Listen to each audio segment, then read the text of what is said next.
नमस्कार। प्राइम समाचारमा स्वागत छ। म सरोज कोइराला र म संगीता कठुवाल। सुरु गरौँ अहिलेसम्मका प्रमुख समाचारबाट।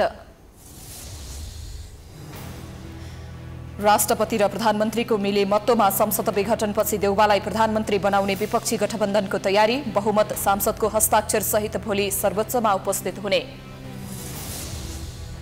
संसद विघटनमा प्रधानमन्त्रीलाई साथ दिएर संविधानको संरक्षक राष्ट्रपति भण्डारीले नै असंवैधानिक कदम चालेकोमा चौतर्फी विरोध। ओलीद्वारा विरोध नगर्न चेतावनी। आज 7,914 जना कोरोना संक्रमित थपिए। 7,664 जना संक्रमण मुक्त। 193 जनाको मृत्यु। पशुपति आर्यघाटमा शव व्यवस्थापनमा चुनौती बढ्दै। जन्मसिद्ध नागरिकका सन्तानले वंशजको नागरिकता पाउने गरी राष्ट्रपति भण्डारीद्वारा नागरिकता सम्बन्धी अध्यादेश जारी। जसपाको माग सम्बोधन। आर्थिक वर्ष 2078-79 को बजेट अध्यादेश मार्फत ल्याउने तयारी। कोरोना महामारीका बेला चुनावमा खरबौं खर्च गर्न खोजिएको भन्दै अर्थविदहरूले गरे सरकारको आलोचना। भारतको पश्चिम बंगालबाट पराजित मुख्यमन्त्री ममता बनर्जीले पश्चिम बंगालको भवानीपुर निर्वाचन क्षेत्रबाट उपनिर्वाचनमा प्रतिस्पर्धा गर्ने। चुनाव जित्ने विश्वास। र श्रीलङ्का विरुद्धको पहिलो एक दिवसीय क्रिकेटमा बंगलादेशद्वारा 258 रनको लक्ष्य प्रस्तुत। श्रीलङ्का जवाफी ब्याटिङमा।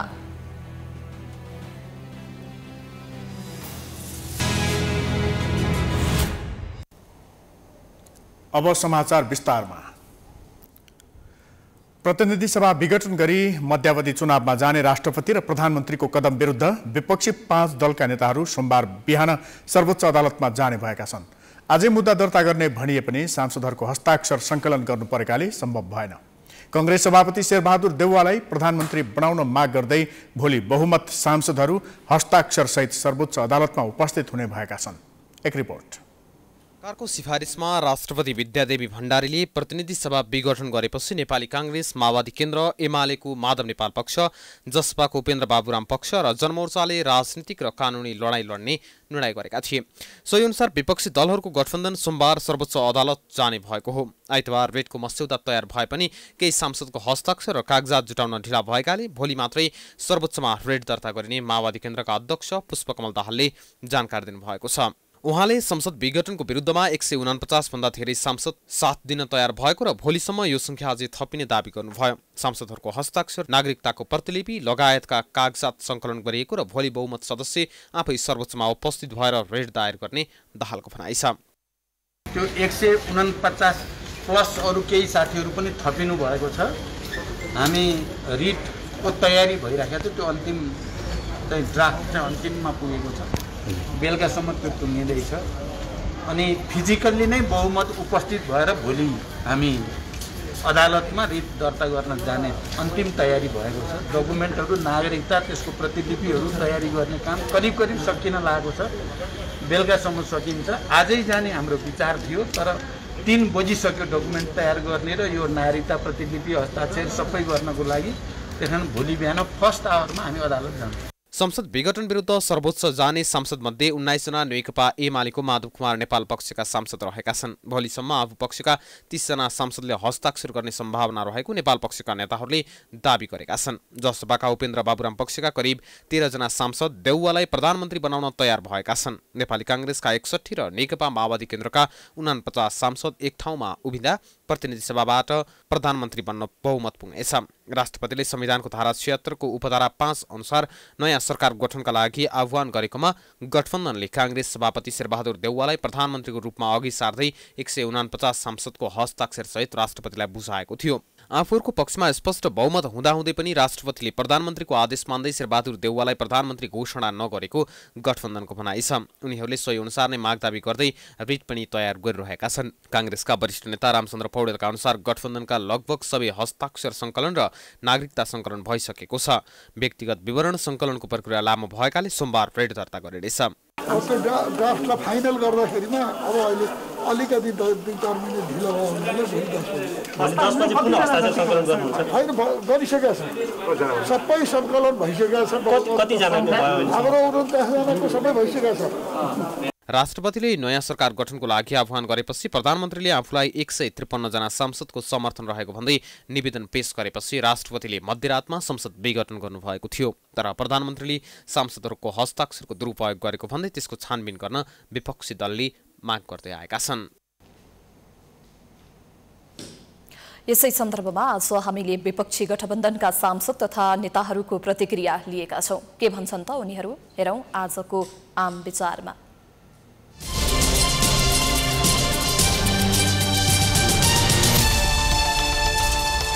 हामीले राष्ट्रपतिलाई 149 जनाको हस्ताक्षर सहित हामीले बुझाएको थियौँ।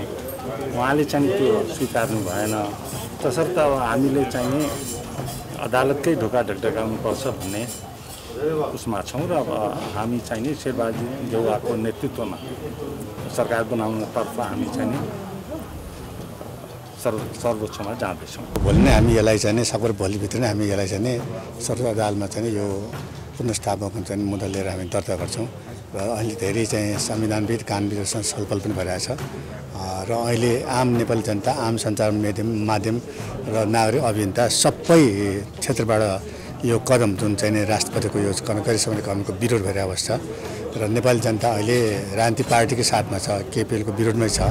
76 यो चाहिँ 4मा त उहाँ गएर चाहिँ विश्वासको मत 30 दिनभित्र लिनुपर्नेमा विश्वासको मत चाहिँ उहाँ चाहिँ लिन नसक्ने हात उठाए। तर खोइ त कसैले सरकार बनाउनु खोज्यो, खोइ के भयो भनेर चाहिँ भन्ने। अनि दाबी गर्न जाँदाखेरि उहाँ चाहिँ हामीभन्दा अगाडि पुगेर होइन मेरो चाहिँ मसँग चाहिँ अब हाउसमा त विश्वासको मत लिँदाखेरि कति 93 जना कि कतिजना भएको त थिएन नि त। तर उहाँको चाहिँ अहिले चाहिँ 153 मसँग छ भने मौखिक रूपमा भने के भने थाहा छैन। पोलिटिकल्ली एउटा राजनैतिक दायित्व अल पार्टीका बीचमा छ।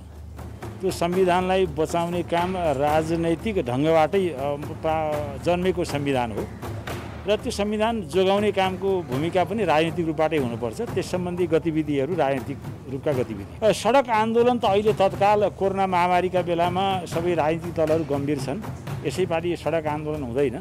त परिस्थिति गम्भीर बन्दै गयो भने कोरोना महामारी कम हुनासाथ यो सचिएन भने सडक आन्दोलन पनि हुन सक्छ। राष्ट्रपतिले जसरी दुईटै खारेज गर्नुभयो, आज हामी हाम्रो दाबी संसदको सङ्ख्याको हामीसँग स्पष्ट बहुमत छ। हामी सङ्ख्या सांसदहरू नै उपस्थित भएर सम्मानित सर्वोच्च अदालतमा राष्ट्रपतिले हाम्रो गठबन्धनको नेतालाई प्रधानमन्त्री नियुक्ति र शपथ पाउनुपर्छ र 30 दिनभित्र उहाँले संसदको विश्वास लिनुहुन्छ भन्ने सम्मानित सर्वोच्च अदालतमा माग दाबीसहित त्यसको आदेशको अपेक्षासहित आज हामी अदालत जाँदैछौँ। वैकल्पिक सरकार बनाउनका लागि प्रक्रिया अगाडि बढाइदिनु पर्यो भनेर राष्ट्रपतिलाई अनुरोध गरिसकेपछि वैकल्पिक सरकार भनेको यो सरकार बाहेकको अर्को सरकार भनेको उहाँले आफैले वैकल्पिक सरकार माग्ने अनि त्यसपछि मै प्रधानमन्त्री हुन्छु भनेर जाने, त्यसमा पनि बहुमत नपुग्ने अनि त्यस्तो प्रधानमन्त्रीजीले निरन्तरता पाएर विघटन गरेको संसद त्यो कानुन सम्मत संविधान सम्मत हुन सक्छ।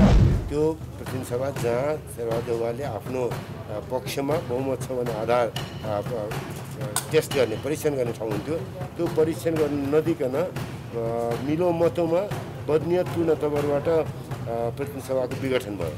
त्यसैले हाम्रो आज हामी त्यो दाबी गर्नेहरू सबैले सर्वोच्च अदालतमा गएर न्याय पाउनका लागि अगाडि बढ्ने काममा छौँ।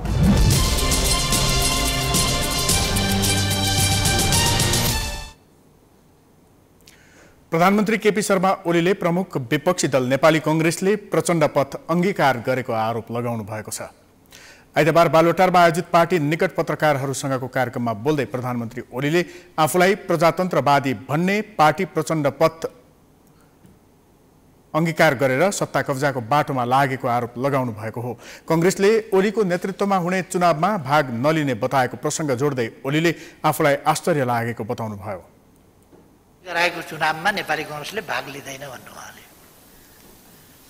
यो कुन लोकतान्त्रिक परिभाषा अन्तर्गत, कुन संवैधानिक परिभाषा अन्तर्गत, कुन प्रणालीको, कुन प्रक्रियाको कुरा हो यो? फलानाले गरेको चुनाव भाग लिने, कसले गरेको चुनाव चाहिँ भाग लिने त? केपी ओलीले गरेको चुनावमा भाग नलिने हो भने कसले गरेको चुनावमा चाहिँ भाग लिनुपर्ने? भाग लिन नेपाली कांग्रेसले प्रधानमन्त्री टिको लगाइदिने कि? ओलीले राष्ट्रपतिको स्वविवेकीय अधिकार रहेको संवैधानिक धारा प्रयोगमा कतै उजुरी नलाग्ने दाबी गर्नुभएको छ। संविधानको धारा 76 को उपधारा 5 लाई राष्ट्रपतिले स्वविवेकको रूपमा प्रयोग गर्न सक्ने संवैधानिक व्यवस्था रहेको ओलीले बताउनु भएको हो। फरक प्रसङ्गमा ओलीले चुनाव अगाडि नै सबै जनतालाई खोप लगाउने प्रयासमा सरकार रहेको बताउनु भयो।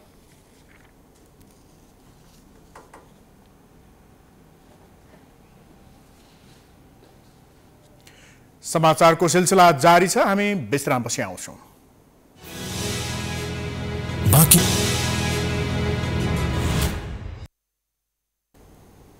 विश्रामपछि स्वागत छ। अब बाँकी समाचार। पछिल्लो 24 घण्टामा देशभर थप 7,914 जनामा कोरोना भाइरस संक्रमण पुष्टि भएको छ। कोरोना संक्रमण पश्चात 24 घण्टामा 7,664 जना संक्रमितले कोरोना जितेका छन्। संक्रमणका कारण आइतबार थप 193 जनाको मृत्यु भएको छ। नेपालमा सक्रिय संक्रमितको संख्या 1,15,567 जना पुगेको छ। एक रिपोर्ट।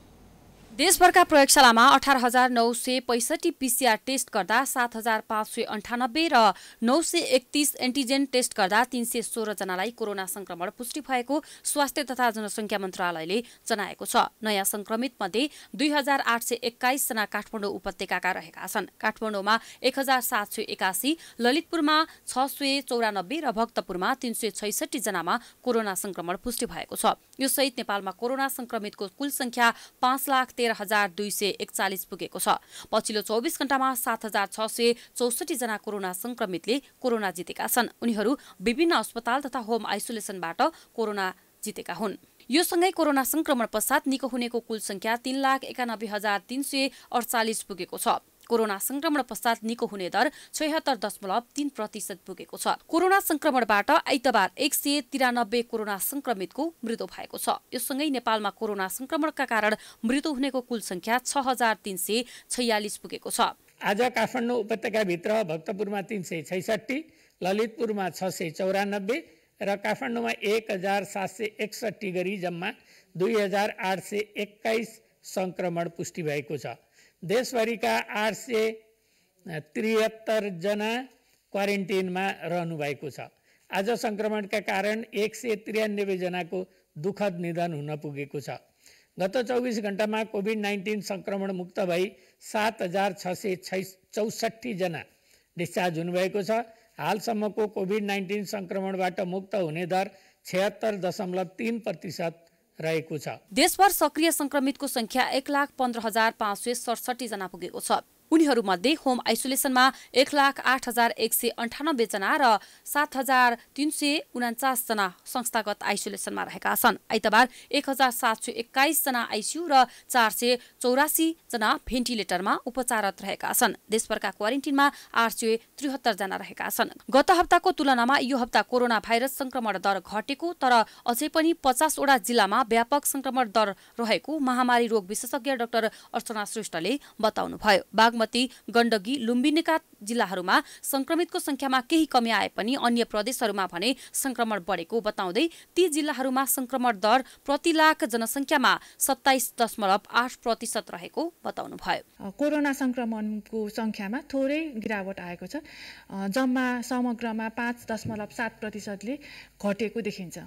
तर यसलाई हामीले प्रदेश अनुसार हेर्ने हो भने विभिन्न प्रदेशमा थपघट भएको देखिन्छ। जस्तै कि बागमती, गण्डकी र लुम्बिनीमा चाहिँ घटिरहेको र अन्य प्रदेशहरू जस्तै कि कर्णाली, प्रदेश 2, प्रदेश 1 र सुदूरपश्चिममा चाहिँ बढेको देखिन्छ। सरकारले देशका विभिन्न अस्पतालका लागि 360 ICU, 180 ventilator, 19 oxygen plant, 16 oxygen ट्याङ्कका लागि 2,93,80,00,000 रुपैयाँ स्वास्थ्य तथा जनसंख्या मन्त्रालयले रकम विनियोजन गरेको छ। कोरोना संक्रमितको मृत्यु बढेसँगै पशुपति आर्यघाटको विद्युतीय शवदाह गृहमा पनि चाप बढेको छ। शव जलाउनका लागि आफन्तले पालो कोर्नुपर्ने अवस्था छ।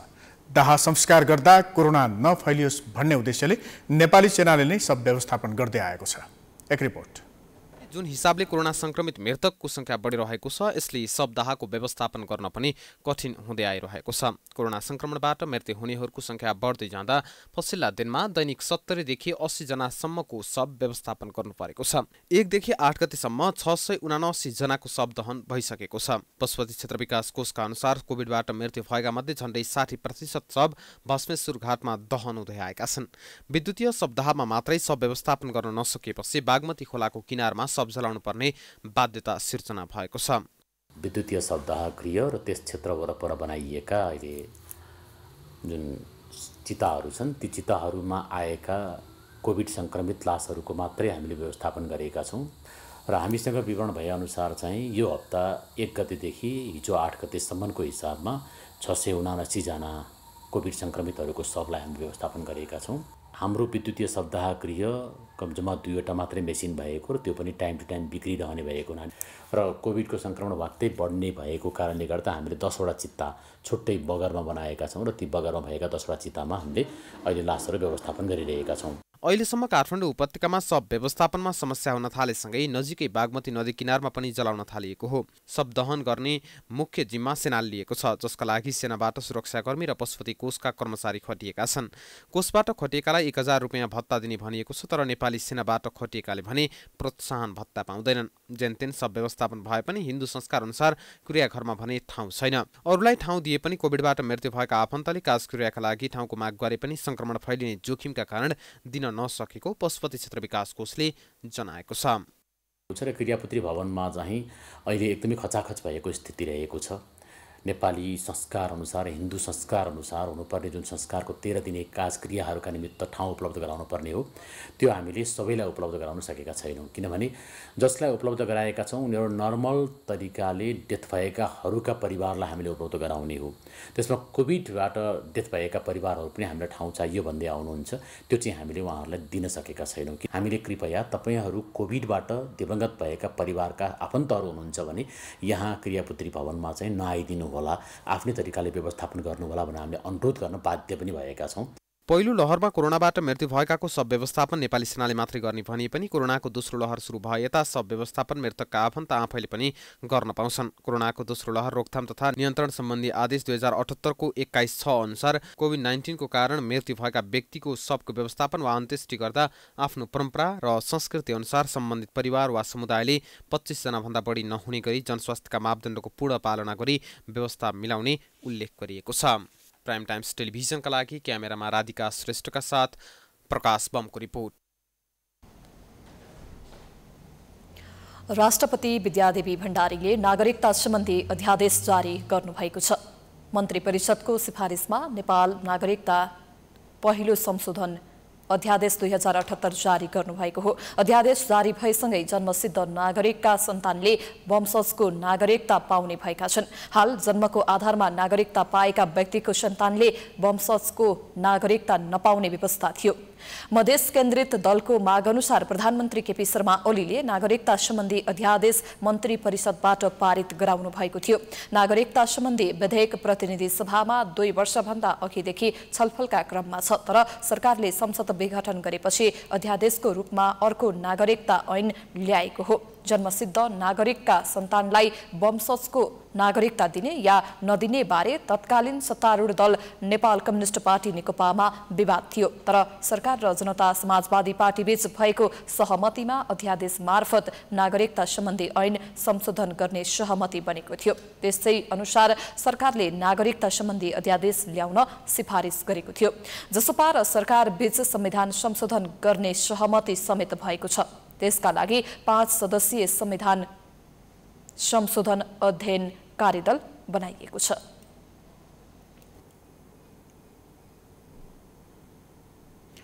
जनता समाजवादी पार्टीमा अन्तर्द्वन्द्व चुलिएको छ। पार्टीको विधि विधान र निर्णय विरुद्धका गतिविधि भइरहेको भन्दै बाबुराम उपेन्द्र पक्षको मात्रै सहभागितामा बसेको जसपा कार्यकारिणी समिति बैठकले अध्यक्ष महन्त ठाकुर सहितका 4 शीर्ष नेतालाई स्पष्टीकरण सोधेको छ। बाबुराम उपेन्द्र पक्षको एकल बैठकले गरेको निर्णय आफूहरूले नमान्ने महन्त राजेन्द्र समूहले जनाएको छ। एक रिपोर्ट। जसपा अध्यक्षद्वय महन्त ठाकुर र उपेन्द्र यादवले जेठ 8 र 9 गतेका लागि केन्द्रीय कार्यकारिणी समिति बैठक बोलाएका थिए। पार्टीभित्र विवाद बढ्दै गएपछि कोरोना संकटलाई देखाउँदै अध्यक्ष महन्त ठाकुरले बैठक स्थगित भएको विज्ञप्ति जारी गरे। तत्पश्चात बाबुराम उपेन्द्र पक्षको एकल सहभागितामा बसेको कार्यकारिणी समिति बैठकले अध्यक्ष महन्त ठाकुर र नेताहरू राजेन्द्र महतो, लक्ष्मणलाल कर्ण, सर्वेन्द्रनाथ शुक्ललाई स्पष्टीकरण सोधेको छ। बैठकले अध्यक्ष महन्त ठाकुरलाई पार्टीको निर्णय विपरीत केपी ओलीलाई प्रधानमन्त्रीमा जसपाको समर्थन छ भन्ने पत्र राष्ट्रपति कार्यालयमा बुझाएको बारे स्पष्टीकरण सोधेको हो। नेता राजेन्द्र महतोलाई संसदीय दलको विधान नै नबनी आफू संसदीय दलको नेता चुनिएको भनेर राष्ट्रपति कार्यालय र संसद सचिवालयमा पत्र पठाएकोमा स्पष्टीकरण सोधेको छ। लक्ष्मणलाल कर्ण र सर्वेन्द्रनाथ शुक्ललाई सरकारले बनाएको संविधान संशोधन कार्यदलमा बसेको बारे स्पष्टीकरण सोधिएको हो। पार्टीको विधि र पद्धतिलाई सबै नेता कार्यकर्ताले मान्नुपर्ने जसपा नेता रामसहाय यादवको भनाइ छ। पार्टी नीति विपरीत कार्य गर्ने नेताहरूमाथिको कारवाही प्रक्रिया अब नरोक्ने उहाँ बताउनुहुन्छ। प्रतिनिधि सभा विघटन गर्नमा जुन उहाँहरूको भूमिका छन्, केपी ओलीको जुन सहयोगीको रूपमा उहाँहरू अगाडि बढिराख्नु भएको छ, त्यो सबै उपलब्धिलाई गुमाउने बाटोमा उहाँहरूले लाग्नु भएको छ। देशलाई अनिश्चिततातर्फ पठाउने बाटोमा लाग्नु भएको छ। पार्टीको विरुद्धमा जाने, पार्टी हित विपरीत कार्य गर्ने, पार्टीको विधि विधान र नीतिलाई निर्णयलाई नमान्ने र त्यसका खिलाफ जाने व्यक्तिहरूलाई कारवाही गर्ने निर्णय गरियो। जसपाको महन्त राजेन्द्र समूहले एकल बैठकबाट भएको स्पष्टीकरण सोध्ने निर्णय आफूहरूलाई स्वीकार्य नभएको बताएको छ। मधेस र मधेसी जनताको हकितमा काम गरिरहेका नेताहरूलाई व्यक्तिगत सनकको आधारमा स्पष्टीकरण सोध्नुको कुनै तुक नभएको जसपा नेता सुरेन्द्र झा बताउनुहुन्छ। जनहितका लागि जीवन समर्पित गरेका नेताहरूलाई सत्ता स्वार्थमा लिप्त व्यक्तिले कारवाही गर्न नसक्ने झाको जिकिर छ। पार्टी एकीकरण के को लागि गरेको? हामीले एजेन्डा सम्बोधनको लागि गरेको। आज हाम्रो एजेन्डाको सम्बोधन भइराखेको छ त। हाम्रो नेताहरूमाथि लगाएको झुटा मुद्दा मन्त्री परिषदले फिर्ता लिएको छ। हाम्रो राजबन्दी रिहाईको लागि प्रक्रिया सुरु भइसक्यो। यहाँ चाहिँ नि 5.5 लाखभन्दा बढी युवा युवतीहरू चाहिँ नि तपाईँको अनागरिक भएर बसिराखेको थियो। त्यो नागरिकता सम्बन्धी अध्यादेश जारी भइसक्यो। संविधान संशोधनको एउटा रिभ्यू कमिसन बनाउनु पर्यो भनेर उपेन्द्र यादवले क्याबिनेटमा बस्दाखेरि stop this nonsense get lost भनेर चाहिँ भनेको। त्यही केपी ओलीले आज कार्यदल नै बनाइसक्यो भन्दाखेरि एजेन्डाको राजनीति गर्ने कि कसैले खुसी पार्नले राजनीति गर्ने? प्रधानमन्त्री केपी ओलीको समर्थन गर्ने कि विस्थापित गर्ने भन्ने विषयलाई लिएर सुरु भएको जसपा विवाद स्पष्टीकरण र कारवाहीको श्रृङ्खलासम्म पुगेको छ। पार्टी नेताहरू बीचको अन्तर्द्वन्द र अविश्वासमा कमी नआएमा जसपा छिट्टै दुर्घटना हुने निश्चित प्राय छ। प्राइम टाइम्स टेलिभिजनका लागि प्रकाश जोशी, काठमाडौँ। राष्ट्रपतिलाई नेपालको संविधानले राष्ट्राध्यक्ष र संविधानको संरक्षकको रूपमा व्याख्या गरेको छ। राष्ट्रपतिले नेपालको राष्ट्रिय एकताको प्रवर्धन गर्नेछ, संविधानको पालना र संरक्षण गर्नु राष्ट्रपतिको प्रमुख कर्तव्य हुनेछ भनेर स्पष्टसँग लेखिए पनि राजनीतिक तथा व्यक्तिगत स्वार्थमा राष्ट्रपति चल्दा सिङ्गो संस्था नै विवादित र बदनाम बन्दै आएको छ। एक रिपोर्ट। कम्युनिस्ट पृष्ठभूमि बोकेकी एमाले नेत्री विद्यादेवी भण्डारी 2072 साल कार्तिक 11 गते नेपालको दोस्रो राष्ट्रपतिमा पहिलो पटक निर्वाचित हुनुभयो। एमालेको 9औं महाधिवेशनबाट उपाध्यक्ष समेत भइसक्नुभएकी भण्डारीसँग वातावरण तथा जनसङ्ख्या एवं रक्षा मन्त्रीको जिम्मेवारी सम्हालेको अनुभव समेत थियो। 2074 फागुन 29 गते दोस्रो पटक राष्ट्रपति नियुक्त हुनुभएकी भण्डारीको पहिलो र दोस्रो कार्यकाल विवादित बन्दै आएको छ। पार्टी विशेषको झगडा मिलाउने पटक पटकको प्रयासले विवादमा आउनुभएकी राष्ट्रपति भण्डारीमाथि प्रधानमन्त्री ओलीका हरेक गलत कदममा रबर स्ट्याम्प बनेको अभियोग लाग्दै आएको छ। निवासमा हेलिप्याड निर्माण, महँगो गाडी, सवारीमा सर्वसाधारणलाई शास्ति, दशैंको टीका लगायतका विषयले समेत राष्ट्रपति भण्डारीलाई विवादको उत्कर्षमा पुर्याएका छन्। तात्कालीन नेकपा हुँदा पनि राष्ट्रपति कार्यालयमा दिवा भोजदेखि मन्त्री परिषद हेरफेरमा ओली र प्रचण्डसँगको छलफलमा सक्रिय भएको भन्दै आलोचित हुनुपरेको छ। पछिल्लो 1 वर्षदेखि राष्ट्रपति भण्डारीले सरकारले गरेको कुनै पनि सिफारिस आँखा चिम्लेर हस्ताक्षर गर्ने गरेको भन्दै आलोचना भइरहेको छ। प्रधानमन्त्री एवं एमाले अध्यक्ष ओलीले दल फुटाउने अध्यादेश ल्याएदेखि 5 पुसमा संसद विघटनको सिफारिस हतार हस्ताक्षर गरेका सम्मका घटनाले राष्ट्रपति पदमाथि प्रश्न उठिरहेका छन्। संवैधानिक परिषद सम्बन्धी अध्यादेश होस् वा शनिबार मध्यरातमा हतार संसद विघटन गरेर निर्वाचन घोषणा गरेको दोस्रो पटकको घोषणा नै किन नहोस्, राष्ट्रपतिले नै प्रधानमन्त्री ओलीको मतियार बनेर असंवैधानिक काम गरेको भन्दै चर्को आलोचना भइरहेको छ। यति बेला राष्ट्रपतिजी आफै न्यायाधीश र यो संविधानको भाष्यकार होइन। उहाँलाई थोरै ठाउँ मात्रै त्यसमा दिएको छ। त्यो ठाउँ भनेको के हो भने यो बलियो आधार आधार प्रस्तुत गरेमा विश्वसनीय आधार प्रस्तुत गरेको खण्डमा भन्ने एउटा शब्दलाई उहाँले टेक्नु भएको छ उहाँलाई प्रदान गरेको अधिकारमध्ये। तर मेरो विचारमा के हो भने दुईजनाले दाबी गरिसकेपछि दुईजनाले प्रस्तुत गरिसकेपछि त्यो सही हो कि होइन ठिक वा बेठिक के हो भनेर यो सार्वभौम संसदमा यसलाई फिर्ता पठाइदिनु भएको भए संसदले पहिला निर्णय गरोस्। यदि यो अनुसार निर्णय हुन सकेन भने बल्ल म आफू चाहिँ मेरो अधिकारलाई प्रयोग गर्छु या मेरो अवस्थालाई स्पष्ट गर्छु भन्ने कुरा गर्नुपर्थ्यो। र हुन त भण्डारीको कार्यकाल मात्रै होइन सुरुदेखि नै विवादित बन्दै आएको यो पदले आफ्नो गरिमा जोगाउन नसकेको विश्लेषकहरूले बताउने गरेका छन्। पहिलो र दोस्रो राष्ट्रपतिको व्यवहारले नेपालमा राष्ट्रपति पदमा निर्वाचित भइसकेपछि पनि आफ्नो पूर्वदलीय आस्थाबाट माथि उठ्न नसकेका हुन् त भन्ने प्रश्न उठेको छ। चिकित्सकीय पेसा र नेपाली काङ्ग्रेसको राजनीति हुँदै देशको पहिलो राष्ट्रपति बनेका रामवरण यादव पनि 7 वर्षीय कार्यकालका क्रममा पटक पटक विवादको घेरामा पर्नुभयो। सबैभन्दा चर्चित र विवादित निर्णय थियो नेपाली सेनाका प्रधान सेनापति रुकमाङ्गत कटुवाल प्रकरण। छोराछोरीबारे पटक पटक विवादमा मुछिनुभएका पूर्व राष्ट्रपति यादव काङ्ग्रेसको 12औं महाधिवेशनमा सुशील कोइराला समूहलाई जिताउन सक्रिय भएको भन्दै आलोचित हुनुभएको थियो। तर राष्ट्रपति भण्डारीले बेला बेलामा संविधान विपरीतका सरकारका सिफारिसलाई प्रमाणित गरेका तथा पार्टीको विवादमा देखेका अनावश्यक पक्षधरता र झुकावले भने राष्ट्रपति संस्थालाई थप बदनाम बनाएको छ। 30 बजेसम्मका क्रियाकलाप हेर्दा सम्माननीय राष्ट्रपति र सम्माननीय प्रधानमन्त्रीको क्यारेक्टर उहाँहरूको आचरण के देखिन्छ भन्दाखेरि जसरी हुन्छ मुलुकलाई निर्वाचनमा धकेल्ने निर्वाचनमा लैजाने उद्देश्य चाहिँ उहाँहरूको देखियो। कुनै पनि विवादित निर्णय लिनुअघि राजनीतिक तथा कानुनी परामर्श लिन समेत आवश्यक नठान्ने कदमका कारण राष्ट्रपति भण्डारीमाथि राजनीतिक नेतृत्व बुद्धिजीवी तथा कानुन व्यवसायीले कसैको मोहरा बनेर राष्ट्राध्यक्ष तथा संविधानको संरक्षकको रूपमा व्याख्या गरेको राष्ट्रपति पदलाई बदनाम गराएको आरोप लगाइरहेका छन्। आइतबार एकै दिन झण्डै 150 आरोहीले सगरमाथा आरोहण गरेका छन्।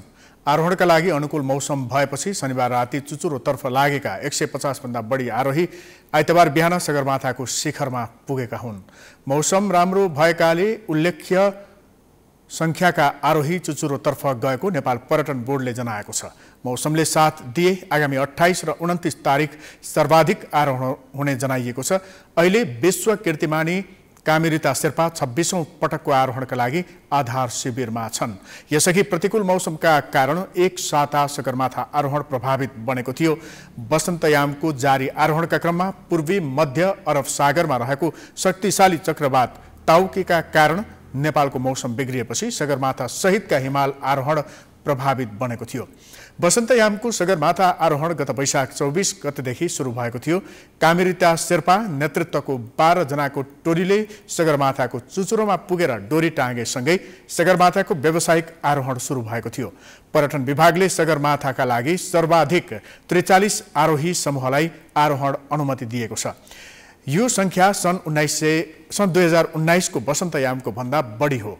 वसन्तयामको हिमाल आरोहणमा 79 देशका 86 आरोही समूहमा जम्मा 774 आरोहीले आरोहण अनुमति लिएका छन्।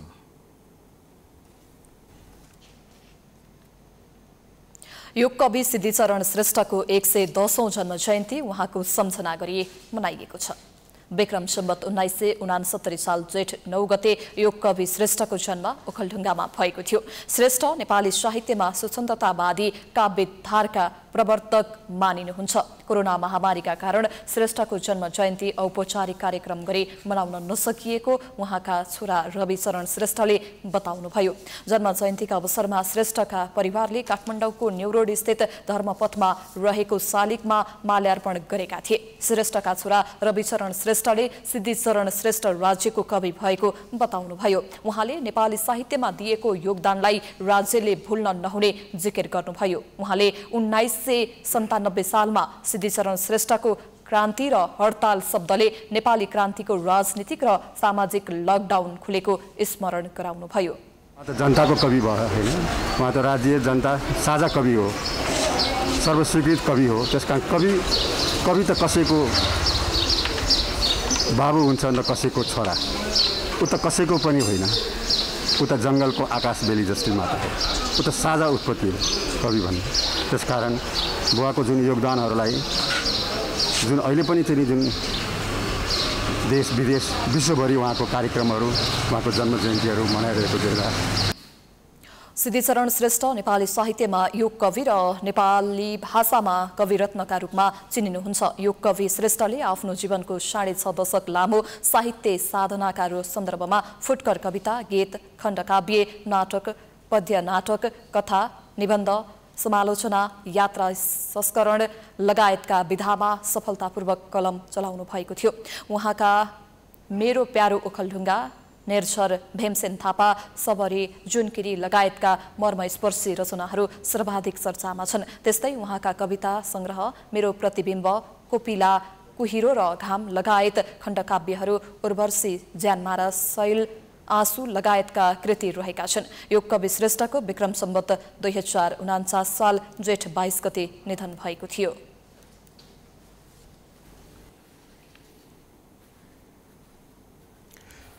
युट्युब पत्रकार संघले निषेधाज्ञा अवधिमा समस्यामा परेकालाई खाना खुवाउने कार्यक्रम गरेको छ। पछिल्लो 2 हप्तादेखि संघले बालाजुमा दैनिक ज्याला मजदुरी गर्नेहरूलाई खाना खुवाउँदै आएको छ। आइतबार प्राइम टाइम्स टेलिभिजनका अध्यक्ष ऋषि धमलाबाट खाना खुवाइएको थियो। सो अवसरमा धमलाले भोक र रोगले मान्छे मर्न नपरोस् भनेर संघले गरेको प्रयासको प्रशंसा गर्नुभयो।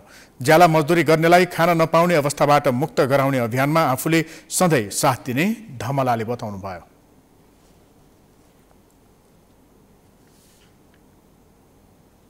जुन किसिमको खानाको लागि अथवा तपाईलाई आर्थिक जुन समस्या छ पेट भर्नको लागि, त्यसमा हामी पत्रकारहरू सही हात बनेर आउनेछौँ। तपाईहरुलाई जहिले पनि हामी साथ दिनेछौँ र तपाईहरुलाई म प्रकाशजीलाई भन्न चाहन्छु, रिपोर्टर्स अफ नेपालले पनि तपाईलाई सहयोग गर्नेछ, समर्थन गर्नेछ। प्राइम टाइम टेलिभिजन, नेपाली बस र नेपाली रेडियो नेटवर्कले पनि तपाईलाई सहयोग गर्नेछ। म जुन मिडियामा छु प्रकाशजीसँग सहकार्य गरेर आगामी दिनमा तपाईहरुको खाना खुवाउने यो अभियानलाई म सफल पार्नेछु। प्रत्येक दिन तपाईँ ढुक्क हुनुहोस्। महामारीमा राज्यले गर्न नसकेको काम पत्रकारले गरेको भन्दै धमलाले यसलाई निरन्तरता दिनुपर्नेमा जोड दिनुभयो।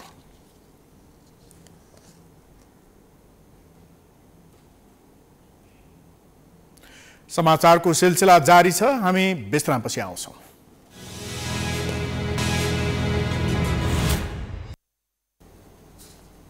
विश्रामपछि पुनः स्वागत छ। अब आर्थिक समाचार।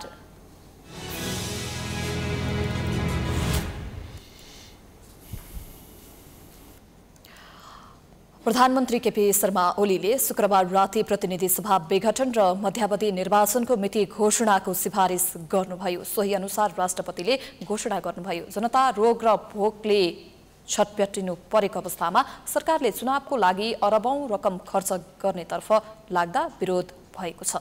एक रिपोर्ट।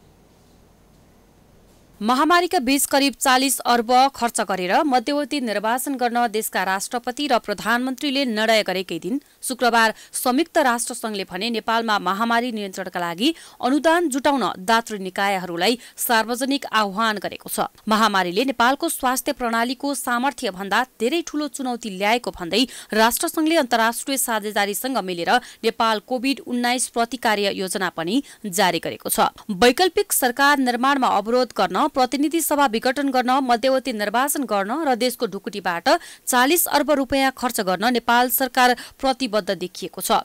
मध्यवर्ती निर्वाचनका लागि अर्थ मन्त्रालयले चुनावका लागि बजेटको व्यवस्थापनको तयारी थालिसकेको छ। चुनावको लागि बजेट राख्नु अथवा रकम व्यवस्था गर्नु पनि अर्को प्राथमिकता पनि हो र अर्थ मन्त्रालयले अब पेयसँग त्यसमा पनि अहिले काम गरिरहेको छ। अर्थविद डाक्टर चन्द्रमणि अधिकारीले अबको बजेट निर्वाचनमुखी हुने विश्लेषण गर्नु भएको छ। अध्यादेश मार्फत 6 महिनाका लागि आउने बजेट पूर्ण नआउने र जीवनको रक्षा कुरामा व्यवसाय पुनर्जीवन दिने कुरा छायामा पर्ने चिन्ता हुन थालेको अधिकारी बताउनुहुन्छ। दूरी कायम गरेर आर्थिक क्रियाकलापलाई सञ्चालन गर्नुपर्ने र नागरिकहरूको लागि स्वास्थ्य उपचारमा केन्द्रित रहनुपर्ने बेला निर्वाचनमा अरबौं रकम जोहो गर्नतर्फ लागि परेको गुनासो अर्थविदहरूले गरेका छन्। पैसा असाध्यै जान्छ, हाम्रो निर्वाचन प्रणाली महँगो छ, यसले हामीलाई कता पुर्याउँछ ठेगान छैन। अर्को कुरा त यो महामारीको बीचमा कसरी निर्वाचन होला भन्ने कुरा शङ्का छ। यो महामारी कहिलेसम्म रहन्छ भन्ने कुरा नि निर्क्युल गर्न सकिने स्थिति छैन, अन्दाज लगाउन सक्ने स्थिति छैन। हामीले खोप दिन सकेका छैनौँ, अर्को वेभ कहिले आउँछ भनेर भन्न सक्ने अवस्था छैन। यो अवस्थामा चाहिँ राज्य अथवा सरकार सञ्चालन गर्ने व्यक्तिहरू, नेतृत्व र पक्ष प्रतिपक्ष अरू राजनीतिक नेतृत्व चाहिँ देशप्रति धेरै गम्भीर हुन नचाहेको देखियो। 6 महिनाका लागि अध्यादेश मार्फत आउने बजेट कति प्रभावकारी होला भन्नेमा अर्थतन्त्रका जानकारहरूले चिन्ता व्यक्त गरेका छन्। अबको बजेट महामारी नियन्त्रणमा केन्द्रित हुनुपर्नेमा जोड दिनुपर्ने पूर्व अर्थ सचिव शान्तराज सुवेदी बताउनुहुन्छ। सरकारले अहिलेको महामारी व्यवस्थापनमै केन्द्रित हुनुपर्ने अवस्था थियो, यसमा दुई मत छैन। र साउन पछि पनि महामारी केन्द्रित अघि मैले अगाडि भने हुने किसिमले नै कार्यक्रम ल्याएर अगाडि बढ्नुपर्छ। स्वास्थ्य पहिलो, जनताको स्वास्थ्य पहिलो हो, त्यसपछि ज्यान छ, सबै छ, निर्वाचन त्यसपछि हो। अब राजनीतिक एजेन्डामा म प्रवेश गर्न चाहन्न। राजनीति भनेको नशा हो। राजनीतिज्ञहरूलाई यसमा सामान्य हिसाबले, सिद्धान्तले, अर्थशास्त्रले, अब स्वास्थ्य समस्याले केहीले पनि छुन सक्ने अवस्था देखिएन। अनुभवले त्यो देखायो। सरकारले निर्वाचनको तयारीमा जुट्न आग्रह गर्दै स्रोत र साधनको कुनै कमी हुन नदिने प्रतिबद्धता व्यक्त गरेको छ। तर खोप, अक्सिजन, भेन्टिलेटर र पिपी मात्र होइन, मास्कका लागि भने पर्याप्त बजेट नभएकोले सरकारले अनुदानका लागि छिमेकी तथा मित्र राष्ट्रहरूसँग अनुरोध गरिरहेको छ। प्राइम टाइम्स टेलिभिजनका लागि सृजना कार्की, काठमाडौँ। अब अन्तर्राष्ट्रिय समाचार।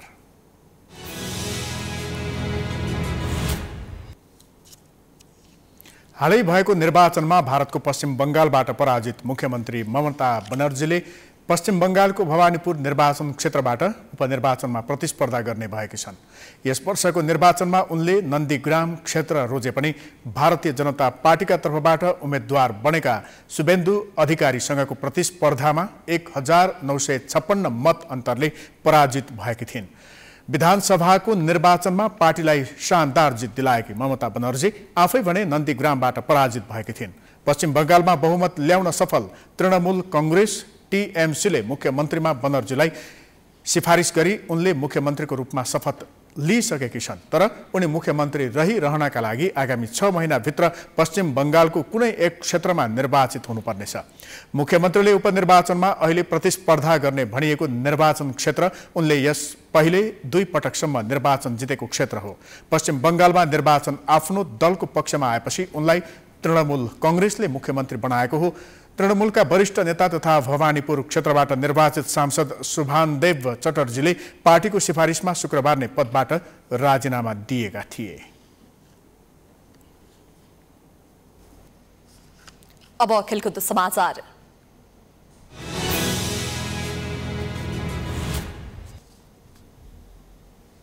श्रीलङ्का विरुद्धको पहिलो एक दिवसीय क्रिकेटमा बंगलादेशले 258 रनको लक्ष्य दिएको छ। श्रीलङ्काका 3 जना खेलाडीलाई कोरोना लागे पनि सुरु भएको खेलमा बंगलादेशले टस जितेर पहिला ब्याटिङ गरेको थियो। बंगलादेशले निर्धारित ओभरमा 6 विकेट गुमाउँदै 257 रन बनायो। बंगलादेशका लागि 3 जना खेलाडीको अर्धशतकीय पारी खेलेका छन्। मुस्फिकुर रहिमले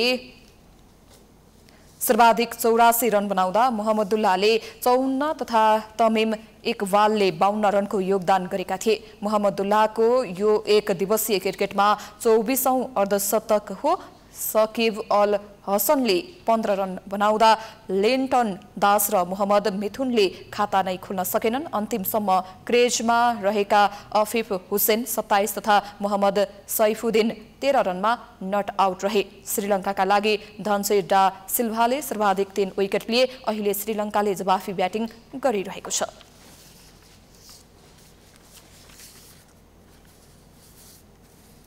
यो सँगै हामी समाचारको अन्त्यमा आइपुगेका छौं। जाँदा जाँदै प्रमुख समाचार पुनः एकपटक। राष्ट्रपति र प्रधानमन्त्रीको मिलेमतमा संसद विघटनपछि देउवालाई प्रधानमन्त्री बनाउने विपक्षी गठबन्धनको तयारी।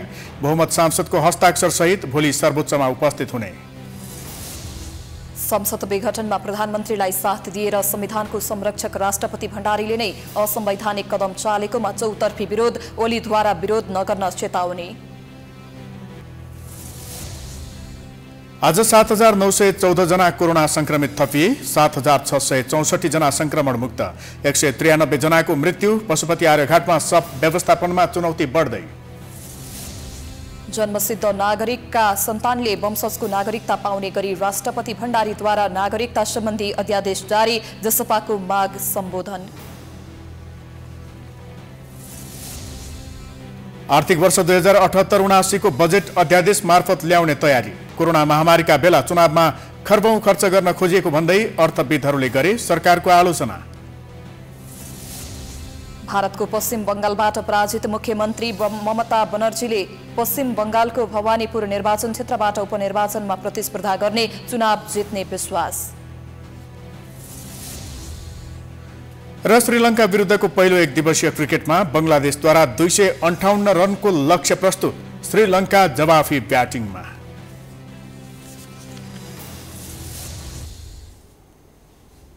समाचार अहिलेलाई सकियो। यसपछिको प्रस्तुति जनता जान्न चाहन्छन् ऋषि धमलाको साथमा। हेर्दै गर्नुहोला प्राइम टाइम्स टेलिभिजन। नमस्कार।